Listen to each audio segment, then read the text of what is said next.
Welcome to the Lifestyle You podcast. I'm your host and health and fitness coach, Jenna Altman, and I'm so glad that you're here. Health and fitness don't have to be that complicated. Do you want to achieve a body you're proud of, gain physical and mental energy, and grow your confidence without giving up date night with your partner or starving yourself? The Lifestyle You podcast will provide you with the tools that you need to make your health and fitness fit into your lifestyle, not the other way around. The stories, lessons, and actionable takeaways from original episodes and guest interviews on this podcast will not only allow you to break through those limiting fears and beliefs, but also find freedom and confidence in the way that you move and fuel your body so that you can live your strongest, healthiest, and happiest life. Hello, my friends, and welcome back to the Lifestyle You podcast. Today, we're going to be chatting about 8 indicators of a good workout. And the reason why we're chatting about this is because I feel like a lot of people, especially women, have this perspective as to what a good workout should be.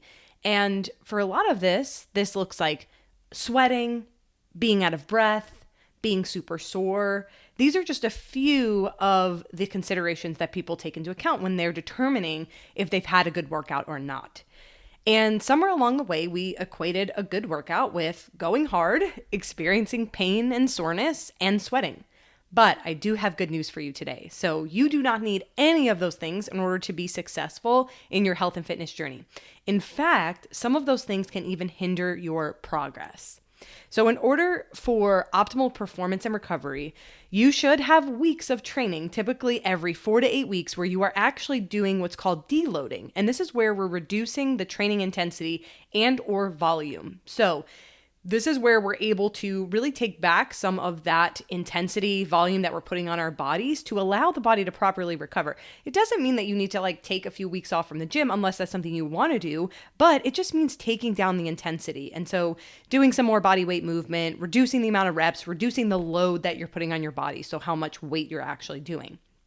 And you should also only be adding weight to proper movement patterns to prevent injuries.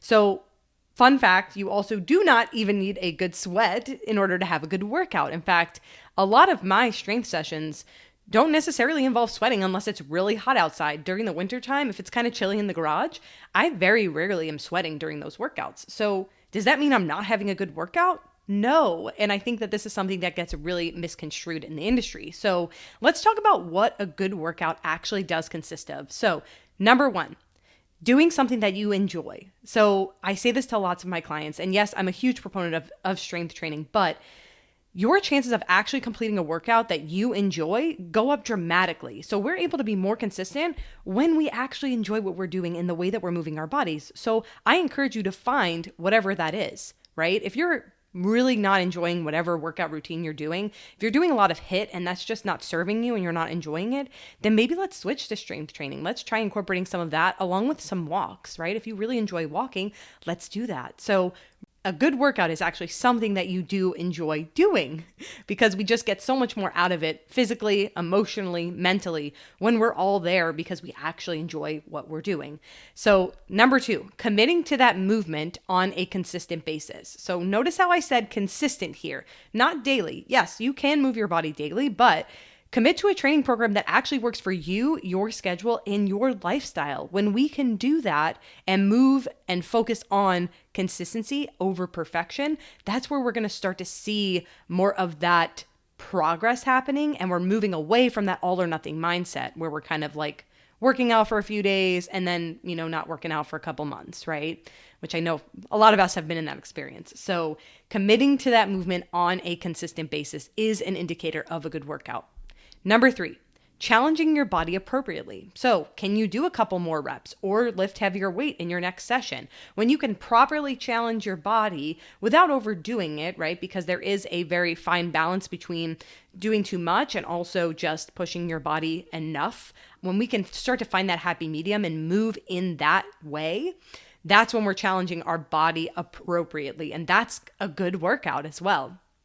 Number 4, feeling better than when you started. So actually leaving the gym with more energy and good vibes. So feeling good after your session instead of feeling super drained or like you need a nap or like that just made you miserable for being in the gym, right? That's not a good feeling. That's not an indicator of a good workout. A good workout is actually feeling better than when you first started, right? This is supposed to be things that are bringing life to you, that are making your life a better place for you. And we're only able to do that when we're moving in a way that actually feels good to us and leaves us with those good vibes. Number 5, walking away from that movement without any injuries. So aside from minor aches and pains, you should actually feel good after your workouts. I know that really when we think about soreness and pain and some of those things that come from pushing our bodies to extremes, we should not be doing that consistently, and we should actually be able to move our bodies without injury and feel good in that movement. That's really important because when we start to get injuries and that becomes like a chronic sort of reoccurrence in terms of an injury, that might mean that that's taking away from our overall performance. So walking away from that movement without any injury is another really great indicator of a good workout.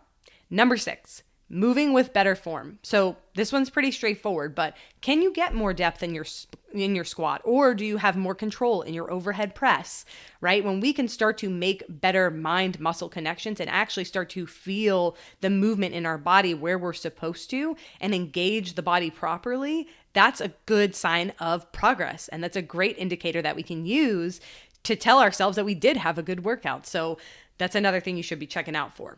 Number 7, graduating to a more challenging variation of an exercise. So maybe you started with, just a dumbbell goblet squat, and then now we're working our way up to a barbell front squat, right? Something like that is showing us that we're actually making progress there as well in terms of choosing a more challenging variation of the exercise. So this is another great way to know that we had a good workout.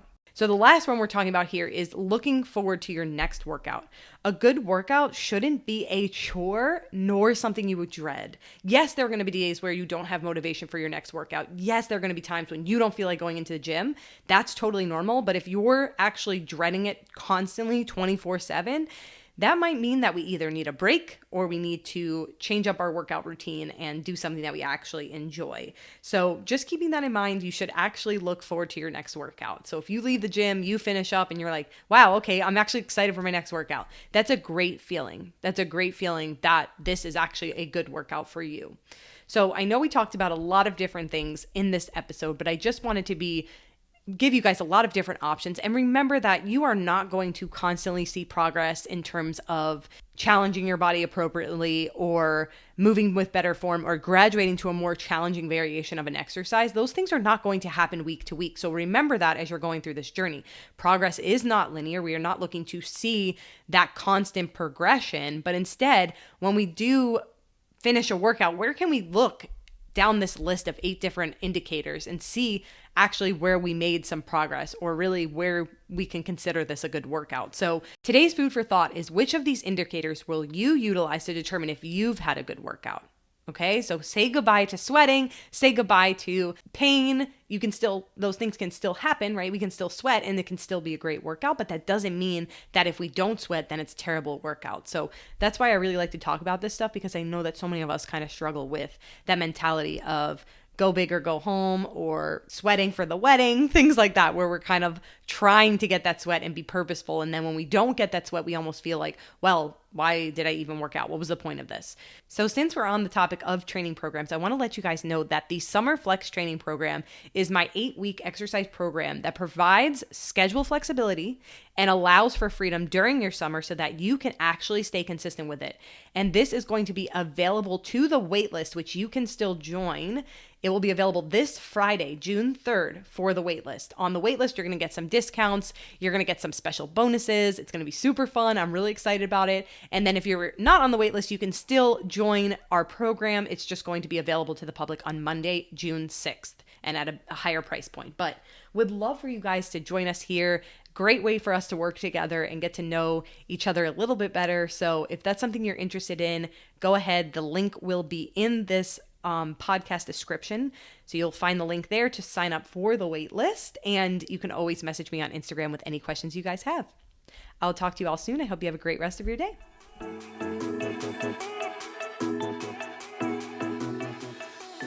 Thank you for listening to the Lifestyle You podcast. If you enjoyed this episode, please leave a 5-star rating and review to help others discover the magic we're creating together. If there's someone in your life who could benefit from listening to this episode, be sure to forward it along to them.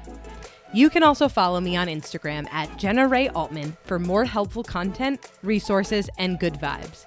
As always, thank you so much for being here.